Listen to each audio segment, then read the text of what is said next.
Hi. So,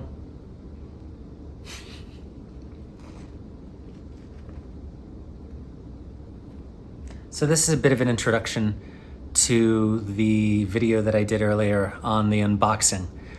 I originally recorded this only to realize that I completely botched part of it, and I bet you guys didn't want to just stare at my hands talking for the entire time. So I refilmed it. So again, this is about the Focusrite Clarett. You guys are here for this. This is a brand new interface from Focusrite. It's nearly impossible to find right now for most of the big box retailers. This is an 8-input and quite a few outputs on this. It is 10 output connections on the back, and then you have the ability to use ADAT for a ton of others. So kind of the question and the trouble that I ran into was, what do I do as a PC user to be able to get a good quality interface that's going to work with my system? And the issues that I had around that were, I am a gamer. I am somebody who works from home. So, my computer is pretty important to me, and I'm working with what I have. So in the case of connections and everything like that, what do I have available? Well, in this case, I have USB-C, and I don't have the ability to use Thunderbolt. So looking into Thunderbolt a lot further, because originally I was interested in actually a PreSonus system, and I'll share the name below because I can't remember it for the life of me right now. But originally I was interested in that. Super high speed, great quality. There's a phenomenal video online right now discussing the digital aspect of it, the DDA conversion and stuff like that, and how pristine it is in comparison to the Apollos. And it was a fantastic looking product, and I was really stoked for it. But come to find out, I don't have any way to be able to put a Thunderbolt card in my computer. So when I was doing research on that, I found that Thunderbolt specifically for PCs requires a header on the motherboard to be able to accommodate that. And I'm running a Maximus X code from, 4 years ago or something like that. And it does not have headers for Thunderbolt. I did some perusing and looking at what available systems that ASUS actually has on their website. Say if I was to upgrade my computer, add a different motherboard, something like that. And all of the motherboards that they have that actually accommodate a header for Thunderbolt are from 3 to 5 years ago. So there are no current gen, from what I could see, Thunderbolt enabled motherboards. So everybody's really, from the PC community, it seems like, sticking to USB-C, which is fine by me. I mean, in practice, for everything that I do, I don't much care. I have an Oculus Rift, headset that has a USB-C connection on it. I have a T7 Samsung external hard drive. It's an M2 external that has a USB-C connection. Absolutely fine by me. Trouble is, on my motherboard, I only have one USB-C connection. It's currently being used by that T7 drive. So part of this entire challenge is, all right, since I'm very limited with my number of options, if I'm not going to go with a Scarlett, and if I'm not going to go spend a lot of extra money and go with an RME or something along those lines, what are my options? Like a lot of us, music is not my job. Music is something that I do for fun. Music is something that I love. So my home studio is something that is going to reflect that, both in just, sheer budget and, things that I'm willing to put the time into. So the Focusrite environment is something I'm familiar with because I have a Scarlett 6i6. And I've been using that for the past, I don't even know, 4 or 5 years, something like that. I've had it for a very long time. I use it for work. I use it for recording PowerPoint presentations. I use it for Discord and gaming and stuff like that, and it's always worked out pretty well for me. The Focusrite Clarett, and moving from a 6i6 interface with just 2 XLRs and a few inputs on the back to something that has 8 inputs is something I've been thinking about for a while. It's something that I needed to do because I have a number of different things that I want to start plugging into the interface and not having to change things regularly.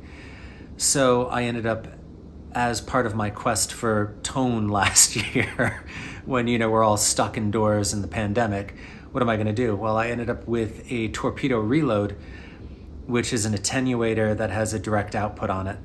So that is now running across the length of my apartment on a XLR to 1 1/4 cable from my studio space, which is in the back of my apartment, to where my computer and office is, which is on the complete other side of the apartment. So I don't really have the luxury of just being able to swap cables and do stuff like that. So when I have to plan for cable runs in this place, I have to plan for a 50-foot run of cable. So I'd like to add my wife's bass rig into that as well, and that requires another XLR to 1 1/4. And I want to start recording. Originally my first instrument is classical guitar. So I want to be able to get 2 small diaphragm condenser microphones to be able to start recording acoustic guitar via stereo. I also was really interested in ambisonic recording, which requires 4 dedicated XLRs to be able to do that. Right now, it is so difficult to be able to find certain microphones and stuff like that. I've kind of put that off. There's some really interesting ones out there, like the Rode, the ambisonic mic. I think it's the NTS1, something like that. I'll link it below. So I had all of these different things and a lot of different challenges to try to overcome. And I have a phenomenal guy over at Sweetwater that I talk to occasionally. Talked with people at B&H, I've talked with people all over the place, and haven't had a defining moment that was like, yes, this is got to be the thing that I need to do to be able to do all of these other things that I want to do. It's a lot of figuring stuff out. My dog's sitting next to me, so a lot of things that I've been trying to figure out. And I'm part of a few Discord groups, and they're brilliant. So we always are talking about music and production, all of the things that we're doing to try to get that next step in our musical journeys. So in this case for me, given all of the elements and all of the things that I found challenging, I went with the Clarett Plus. The only retailer I was able to find it from at this point in time, believe it or not, was Guitar Center. I was told by Sweetwater that it was back ordered for a number of months, potentially April. B&H didn't have any in stock either. So the only people I was able to actually find it, and it's the 20th of January at the moment, it was from Guitar Center. So I ordered from them. So that leads me to the second challenge, and that's purely USB ports. So I ended up ordering from B&H this here. And this is a 4-port USB-C card from Sonatech. And it seemed to have really good reviews. It has dual controllers on it. So if you want to be able to run multiple things at the same time, I'm assuming that the double controllers are going to be able to help with that. It has 4 ports, 2 ports per controller. So I'm assuming if I've got my interface on one, and then I've got perhaps another hard drive or 2 on the other controller, I'm hoping there won't be any issues with latency. Really haven't tested it out too much yet, but from My experience so far, it's pretty solid. I installed it into my computer. Mind you, this is a PCIe card. It is a 4X card, so it is much shorter than a traditional PCIe card. If you're thinking like graphics card level size PCIe cards, this is much, much smaller. And it's not going to take up the entire slot in your computer. So you can just put it in there. It's going to take up part of the slot, and then you would just go into your motherboard and set it up for auto or 4X, depending on how your system's configured. And I was able to get it to work without any issues. I did in Device Manager notice that there were some issues where it was showing up with 2 of the ports, with a notification that it was having trouble or something like that. So I ended up just doing a Windows update that I needed to do anyways, rebooted the computer once or twice, and boom, it just magically fixed itself. So I'm not gonna look a gift horse in the mouth on that one. It works. So that was one of the challenges. The other challenge, of course, is Focusrite control and getting it to work with your DAW. And my DAW is Cubase. And it was actually really straightforward, being able to program the ins and outs. I botched one thing on setting my inputs and outputs, and it ended up causing the guitar on input 1 to be monitored all the time. So I ended up having to go through just some of the settings in the control and in my DAW and fixing that. And I'll show you exactly how that was done as well. So again, this is just an intro. I'm going to show you the unboxing now. I'm actually going to show you some samples so you can actually listen the difference between, say, a Scarlett 6i6 and the Clarett Plus. And I'll be plugging into the instrument input on both of those so you could actually hear the difference. I'm going to do it with no processing. You don't need to hear it with reverb. You don't need to hear it with anything that's going to take away from specifically listening to how the preamps sound. And that's kind of what I want you guys to be able to hear. I don't make videos for YouTube. This is my first one. I happen to have some kit that I use. I've got a DJI handheld phone gimbal, which I'm recording right now on an iPhone. And I've got some lighting because I like doing photography on the side. And, all of these things have helped me kind of put together a little setup to be able to have this and record this video for you. But this is not something that I do. So thank you for bearing with me. I really appreciate it. I made this because I hope that it's going to be able to help somebody. When I was Googling around, I couldn't find a whole lot on this Clarett. It is brand new.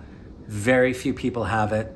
I've watched all of the videos currently available on YouTube about it, on Sweetwater, on literally every place that I could find some level of content, because I kind of obsessively like doing research before I go and buy something. It's probably anxiety, but it's what I do.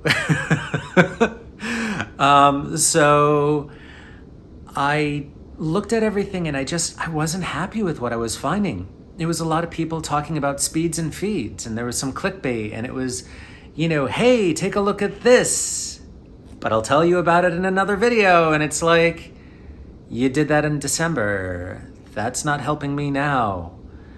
Why the hell doesn't anybody have one of these? And they're talking about it and providing audio samples. And I don't need to bore you guys to death with speeds and feeds and rubbish, because you're interested in actually learning about it and perhaps making an educated decision on it. So I will provide you all of the links and everything like that below. I've broken this out into timestamps, so if you want to go and listen to specific things, you can just click on that and get the comparisons. I will provide as much information as I possibly can during the demos and stuff like that. I'm going to demo it with a traditional Fender Telecaster. It's going to be a direct in to port 1 on both of the devices. I think I might even move my microphone over. I have a blue Spark, one of the original ones that I use pretty much just for Discord and for recording PowerPoint presentations and whatever I need to do for work. So I will hook that up to the first XLR input on each so you guys can actually hear it. One of the challenges that I noticed with Focusrite Control is that installing the one specific to the Clarett Plus overwrites your original version, and this version only works for the Clarett Plus line. So if you still have a Scarlett, which I still actually have my Scarlett hooked up, and I'm using that to continue doing my Teams meetings and my Discord and stuff like that, because it's there, it's easy. It's always on. I hit phantom power and I'm good to go. Versus the Clarett, which I know it's a higher quality interface and everything like that, but for the basic stuff I'm doing with it, with respect to work or gaming, I'm gonna go with that instead of having to deal with having the Clarett set up and the way that it's set up on my desk. It's only recognizing on Discord and on Teams ports 1 and 2, and I don't want an XLR cable sitting on the front of my desk just because I'm picky. So that's that. To the unboxing.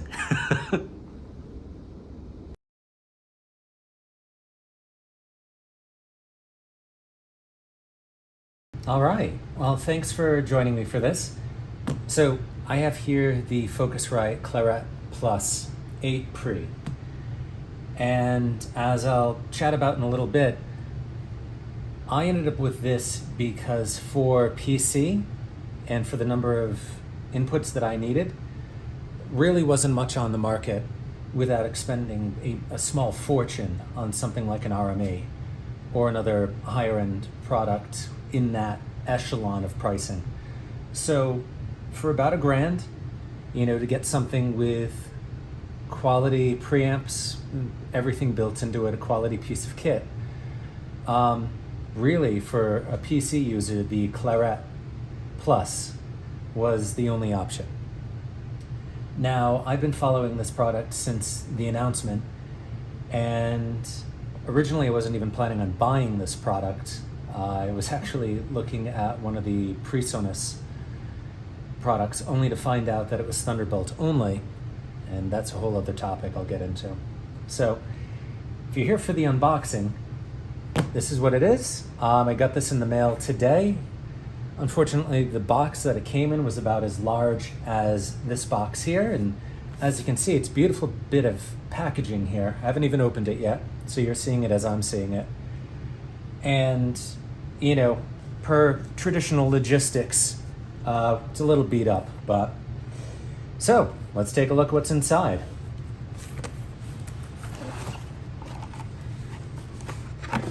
So right here we've got a code. Goodness. It looks like if you want to get started, you just scan the QR code in the top of the box. So let's see if it actually comes with anything paper. All right, guess not. So open it up. We've got everything nice foam packaging, really sturdy packaging. So not so concerned about things getting dinged up on the outside.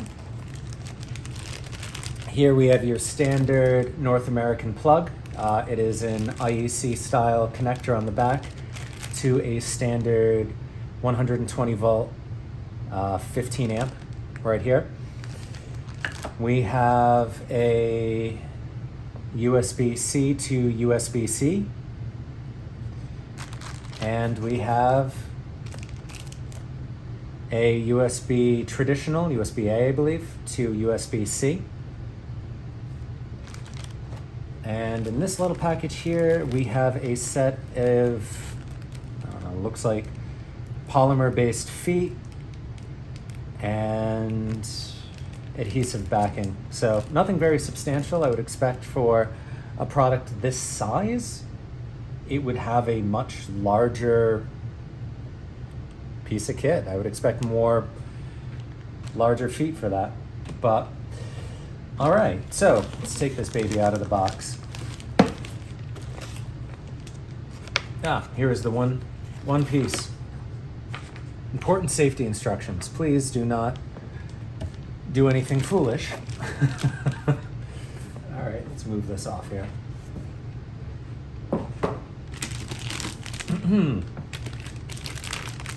Some silica gel in the package.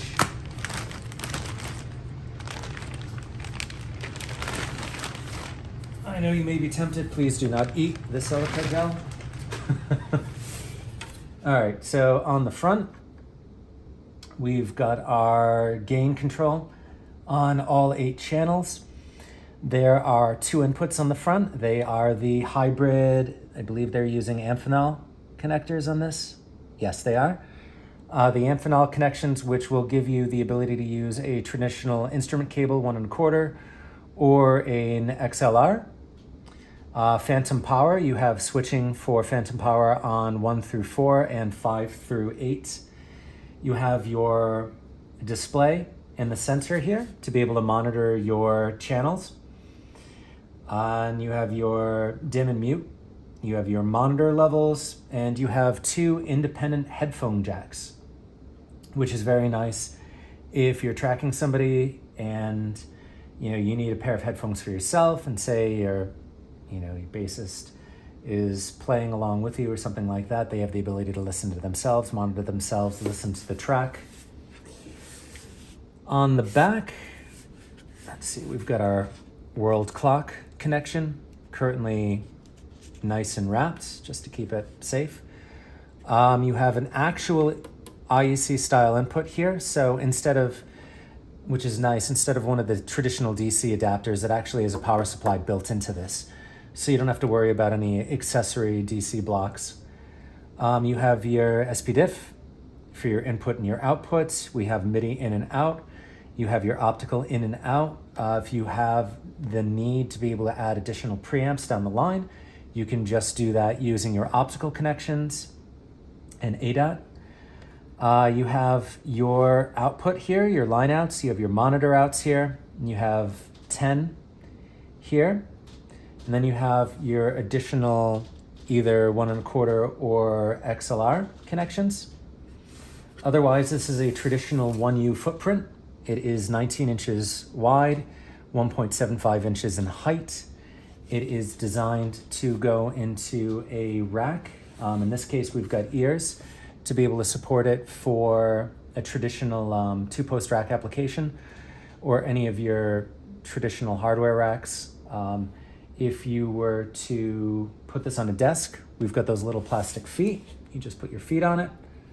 Otherwise, I would say this is rather nice. If I remember correctly, the icons, the images I've seen on the Focusrite website actually show, the Focusrite badge on top. It's a shame they didn't actually screen print that on. It would have been nice, but it is a flat black, like a traditional Raven black paint. The ears, from what I can tell, are not removable, which is a shame. So if you do have this just sitting there as a desktop application, the ears are not removable. So just take that into consideration. So next is really seeing how it's going to be set up and seeing how it sounds.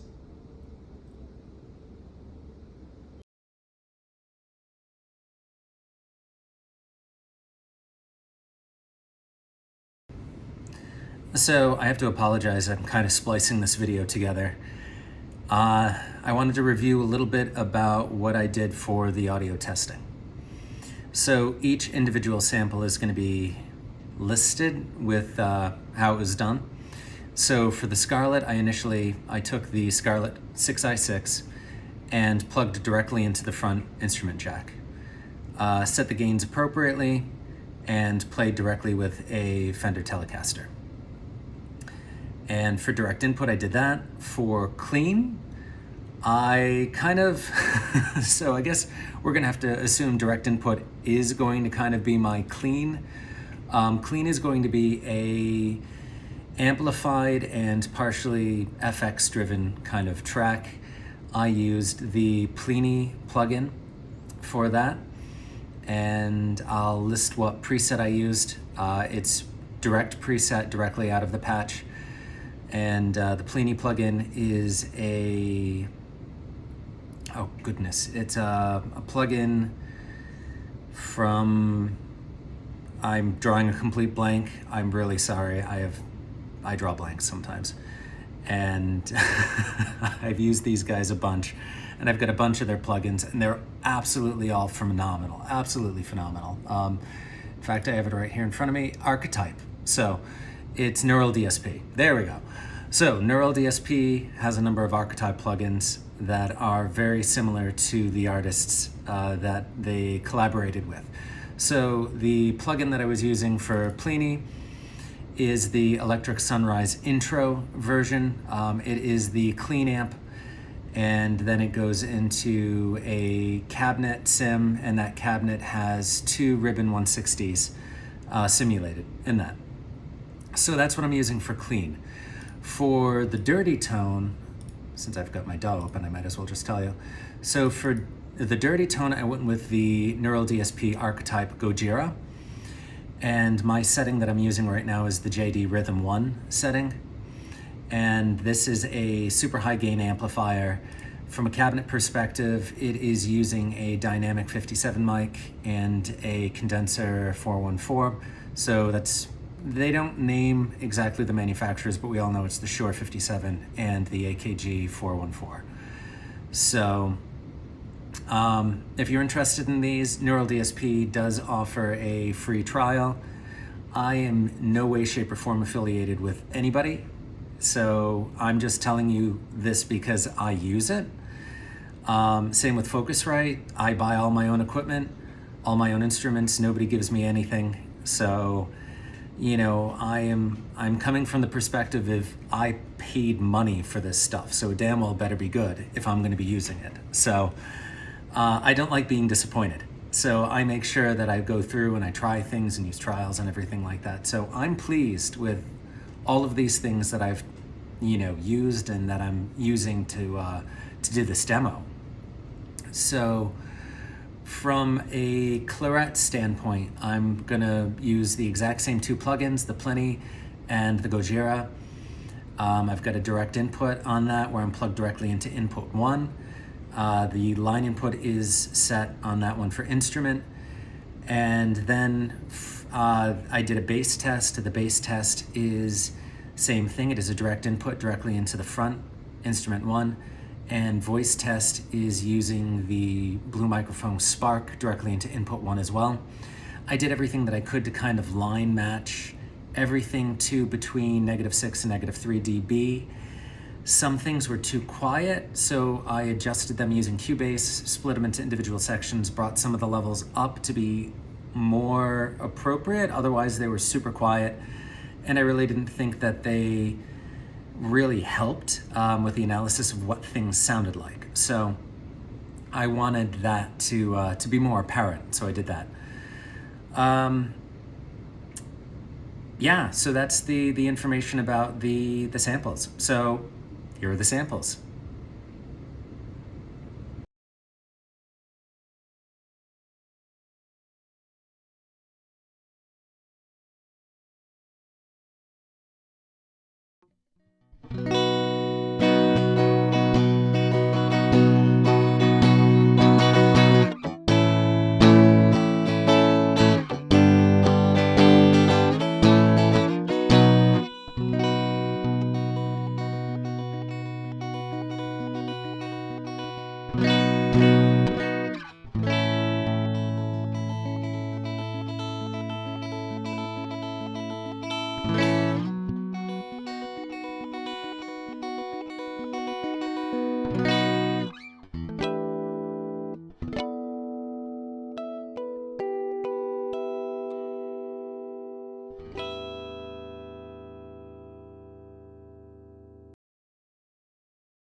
So a little bit of spoken word here.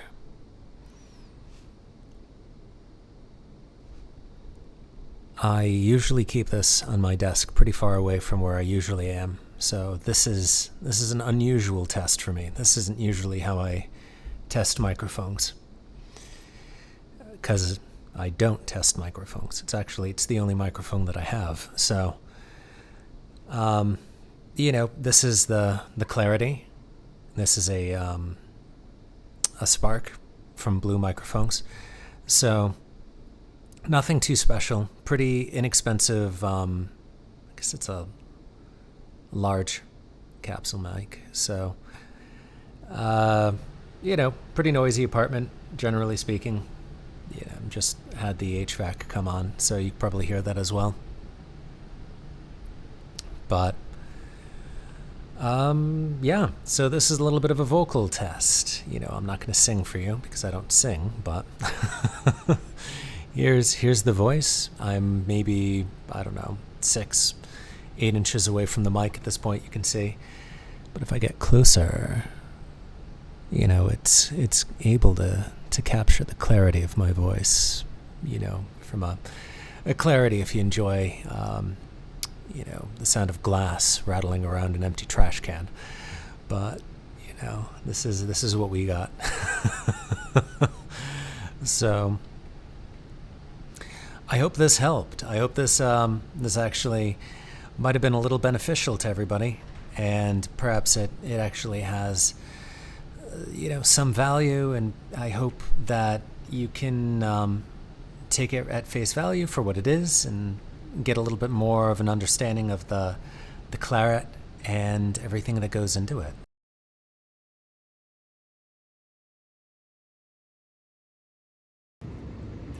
So I realized at the end of all of it, I really didn't say what I thought, which, is kind of important, but I hope from the effort that I've put into this and all of the discussions and everything like that, I want you to understand that I didn't go with this Clarett Plus 8Pre because it was my only option. I've actually been following the Clarett line. It was very fascinating when they had to kind of invent the product when they had the chip shortages and stuff like that from the pandemic. And they really put in a lot of effort to make sure that the new line of Clarett were just as good and better than the previous line of Clarett.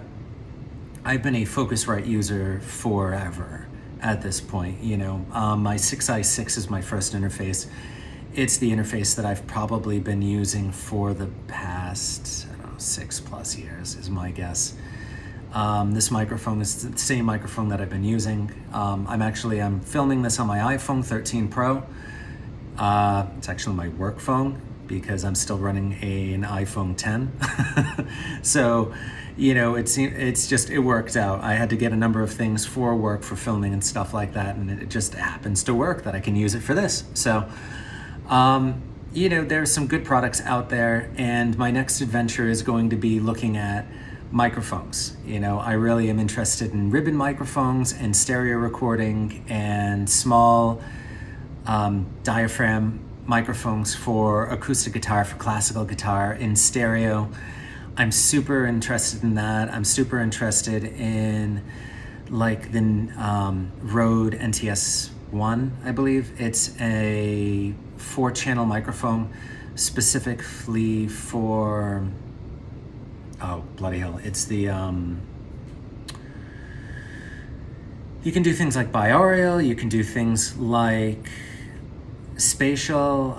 There's a term for it. It is kind of the 3-dimensional sound thing. It's not Orlick. I'm drawing a blank again. So, this is my brain without coffee. So, again, I really think that if you get the Scarlett, that's always a good option. For everybody, it's a great interface for people starting out, but the Clarett, in comparison, is a massive step up from that. I really think it's phenomenal. It's a wonderful, wonderful interface. Focusrite control is really straightforward. My only gripe is by installing the new Focusrite control. You can't control your Scarletts anymore. It only works on the Clarett Plus, but if you decide to use that as your main thing anyways, then no big deal. You know, I still am going to continue using my Scarlett just because it works really well for Microsoft Teams, and I don't have to have my 8Pre up all the time. There's just no need to use an 8Pre for a Teams meeting. I'm just, it doesn't make sense. So, you know, this is, I think it's a great setup. You know, I'm excited. I'm looking forward to using it. And maybe I'll make another video in another couple of months or something like that. And if everybody likes this one, and let you know, hey, this is what it's like. So I hope you all found some use for this. If you're interested, go get the Clarett Plus when it comes out and is more available, because I mean, it is out, but good luck finding it.